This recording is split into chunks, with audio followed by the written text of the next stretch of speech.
while improvising, there are a lot of things going on at the same time, and you have to try to handle all of them. So sometimes you are focused on the melody and you forget that your pedal is down. So you start dampening, and then the dampening is not great. So there are a lot of things going on at the same time that you have to be aware. And basically, what we do while improvising is instant composing, right?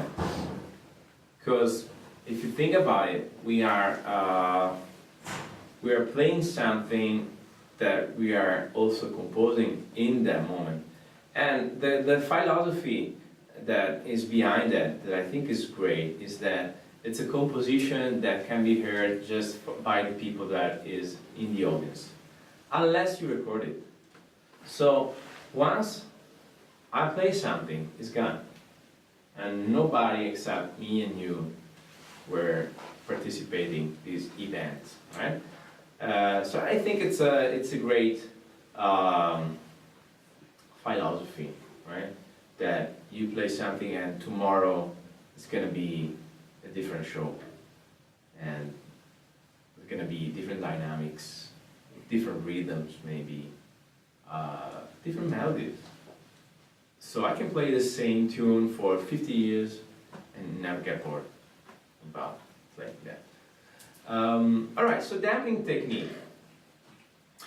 There are many, but the most important two techniques is the one that's called the scale dampening, and the other one is the mallet-to-mallet damping technique. And then there are many other techniques that I will show you later. So the scale dampening, you of course have the pedal down. When you go up the scale, you use the right hand. And you dampen with the left. When you go down, you use the left hand, right? The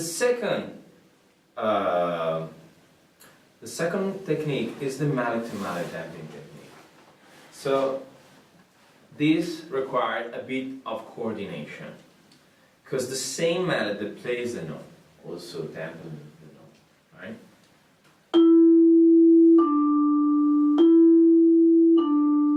So remember that you have to really press, right, on the bar, otherwise the bar will still ring, right? If I just touch the bar, I mean, it can be an effect, right? Maybe I want it. Maybe I want this smooth transition between sound. So think about it. Always think about the sound. It's not about the technique. We do use those techniques in order to get a better sound. Think about it. All right. So this is the mallet-to-mallet damping technique. All those techniques come from gamelan music. So in gamelan, they have a lot of metallophones, and they play one hand. They have this they don't have mallet, they have this kind of hammer, small hammer, and there's no dampener. So it's like playing a vibraphone that is always ringing. And in order to stop the sound, the sound with left hand or right hand, right? So this is really what we're doing, basically, right? So if you want to train your perception and coordination, you can do those kind of exercises, because you really need to focus. What note did I play before that, right? So especially, right? So you can train your coordination, and of course then you have to do with melody. I have a couple of tricks that I use when I explain to my students. I mean, sometimes they come and they know how to do it. Okay, great. But if you struggle, then I have a tip for you. I think about a flam, right? So what I do is I transform a flam to a damping. So this is a flam, right? Okay. Let's make it really close to the real note. So the grace note has to be really close, right? Actually, it has to be in the real note. Okay, now, we don't have to play the flam anymore. We just have to leave the mallet there. And we try to avoid the flam sound. And then we press down. I mean, this is a 1 minute process, but it can take maybe 1 week, 2 weeks.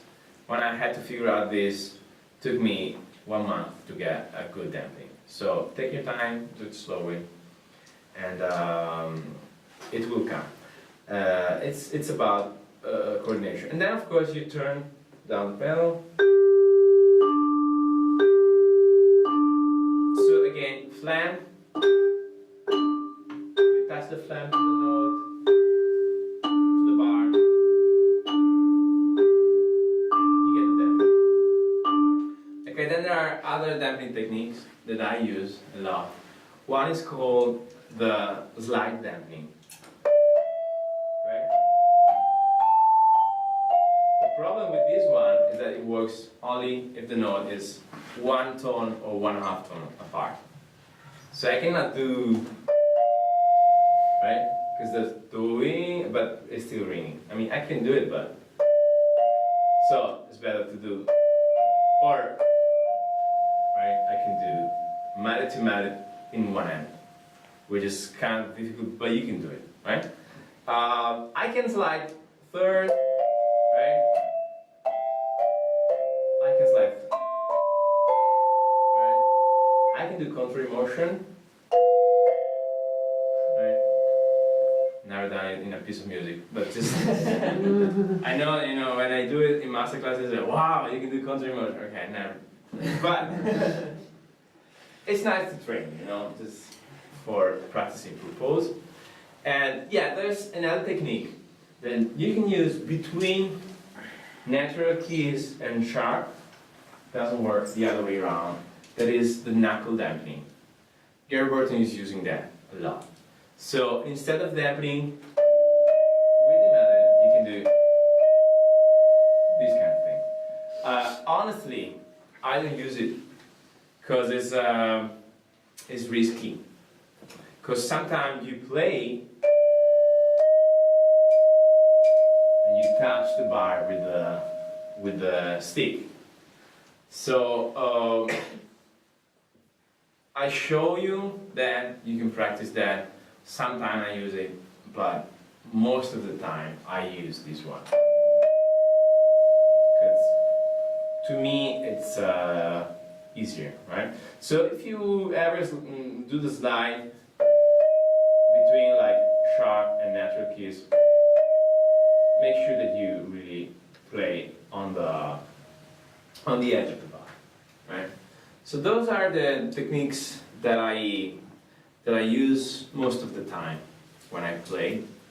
And to me, the great thing about damping is that it allows you to make subtle changes on a chord. So it's like having like a string quartet on your hand, and you can say to the viola player, okay, you go from F to E, and all the rest stays there, right? So you can play, right? And it's not the same if I play these, or if I play, or even if I do the legato thing, I'm still repeating all the four notes. But I want a sudden changing. So I use it, you know, a lot.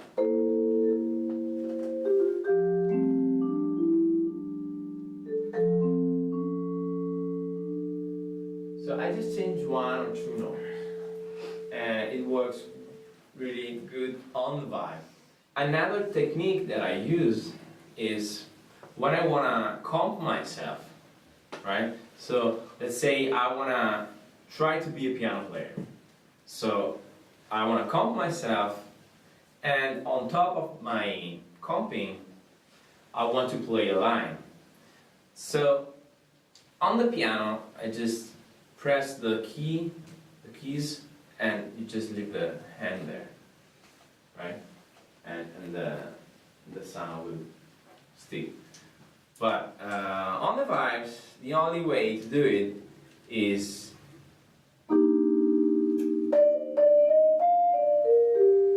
right?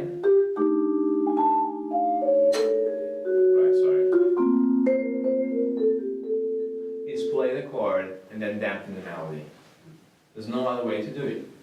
So I think it's really efficient if you wanna comp yourself, or if you ever have a score where it says, okay, you need a clean melody, because I can do it without dampening, right? Everything is ringing. So it's not sound like a melody, it's more like a color, right? I can do like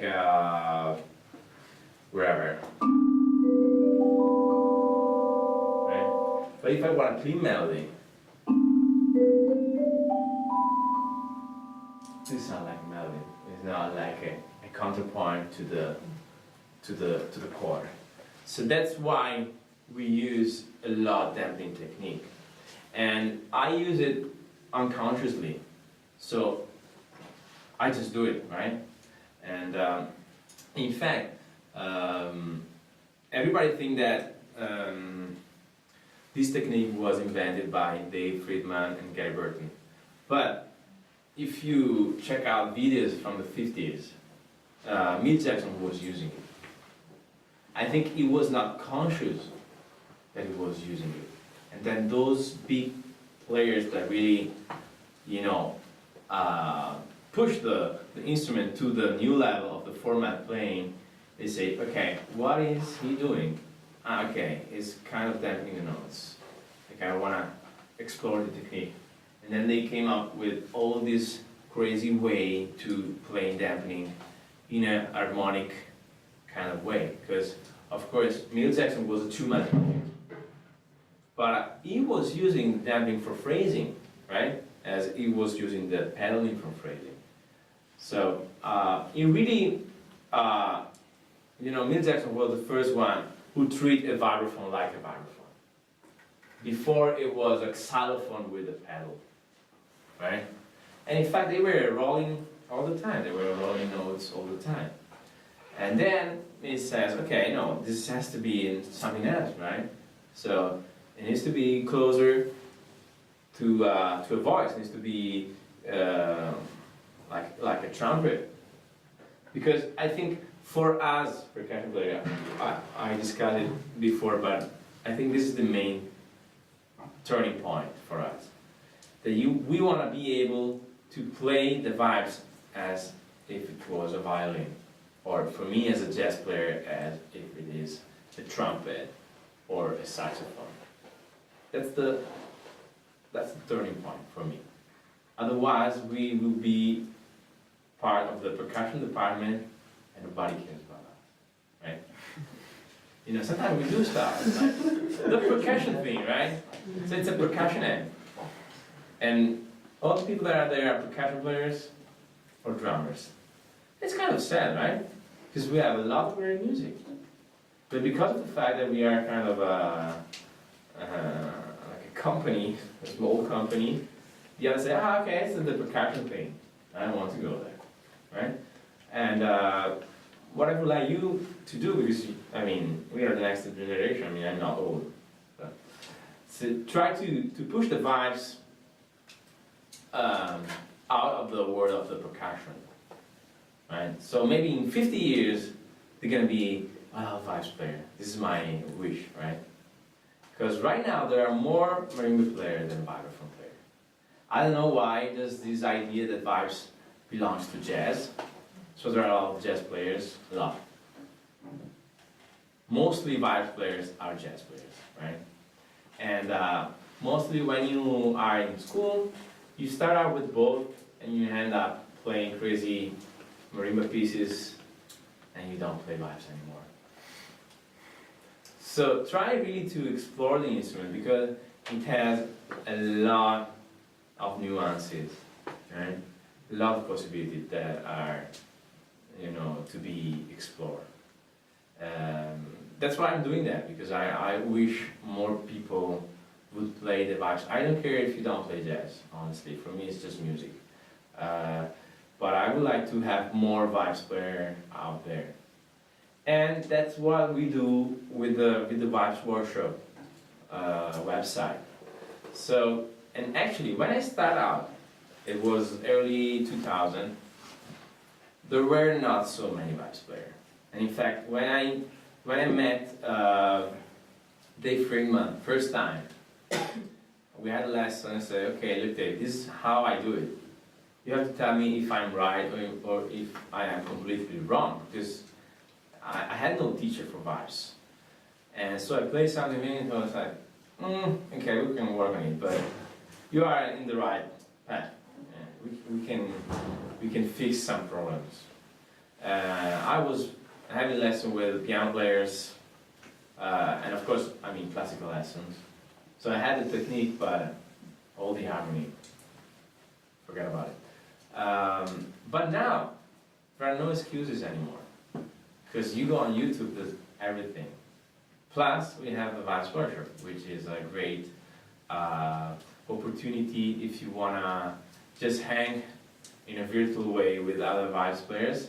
So it's the largest community for vibes player, and it's mostly meant for improvisers. So if you want to check out improvisation, I think this is the starting point. And there are tons of lessons. We are like over 700 lessons, and I do lessons. I know about it, but Dave Friedman does lessons. And Tony does lessons. Actually, he had the idea of the side, and Bangalis does lessons. So those guys are really wonderful players. And I had the opportunity, Tony met me in Berlin. He said, Giovanni, you want to make lesson for us? Yes. So I got involved to the side, which is really nice because I got in touch with those great players. And Gary Burton was doing lesson there, Joe Locke, right? So with a small fee every month, you can study with the best players out there.